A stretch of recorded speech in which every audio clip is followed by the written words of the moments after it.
بسم الله الرحمن الرحیم هل اتاک حدیث الغاشیہ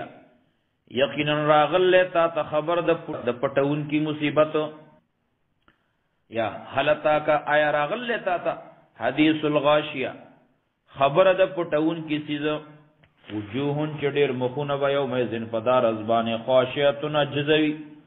عاملتن محنت بکوی ناصبتن ستړي وی عاملتن وجوه یوم ذن خاشعه زن مخونه پدار ازبان ذلیلی عاملتن عمل کون کی وی ناصب ستړي وی تصلا داخلی کی بورن نزیبا نارن حامی اور گرمتا تسقا من عین آنیا وبس کولیشی پاغبانی وبد چینی گرمنا تسقاس کولے بشی په دوی باندې من عین آنیا د چینی گرمنا لیس لهم نبی دوی د پارا طعام خوراک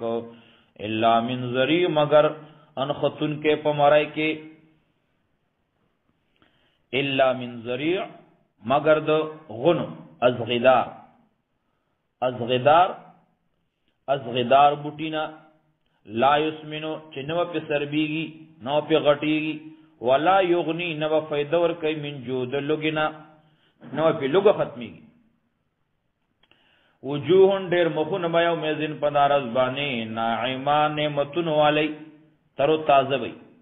لسعیا په خپل مهنت باندې راضیا خوشاله وي فی جنتن حالیا په جنت اوچت کی وي په اوچت جنت کی وي په جنت اوچت کی وي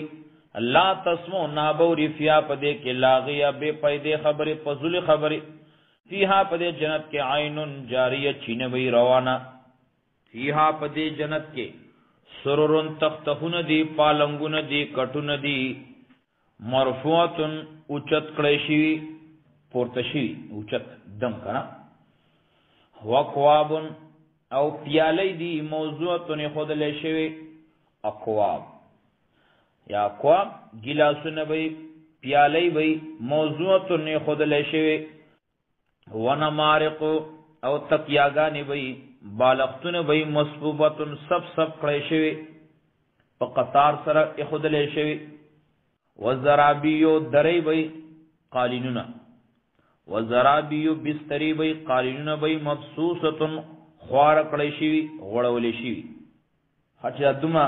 دنگ کٹو نری لیتا بسنگا خیجی اللہ وی افلا ینظرون الى الابل کیف خلقت آیت نگوری افلا ینظرون آیت دو نگوری الى الابل اخانو طرف تا کیف خلقت چی سنگا پیدا شوی دی اختا تسنگا خیجی دقا سوا اپالنگون تم خیجی گا افلا ینظرون آیت نگوری دوی الى الابل اخت طرف تا کیف خلقت چی سنگا پیدا شوی دی ویل السماء اسمان طرف تنگوری دوی کیف رفعت جس رنگ پورت شوی دے ویل الجبال او غرون تنگوری کیف نصیبت چی سنگ دا ادرولے شوی دی سنگ ٹکوہلے شوی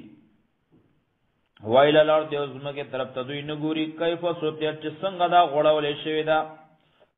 فذکر نو بیان کا قرآن لرا فذکر نو نصیحت بیان کا دا قرآن انما انت مذکر یقینا انت نصیحت بیان ان کے نصیحت ورک ان کے لست علیہم بمسیطر نیت پدوی بانی څوکیدار مقرر کړی شوی نیت پدوی بانی ذمہوار الا من تولى وکفر مگر هغه څوک چې واپسی وکفر او کفر کو تولا چې واوړي د اطاعت نا وکفر او کفر کو فيعذبه الله العذاب الاکبر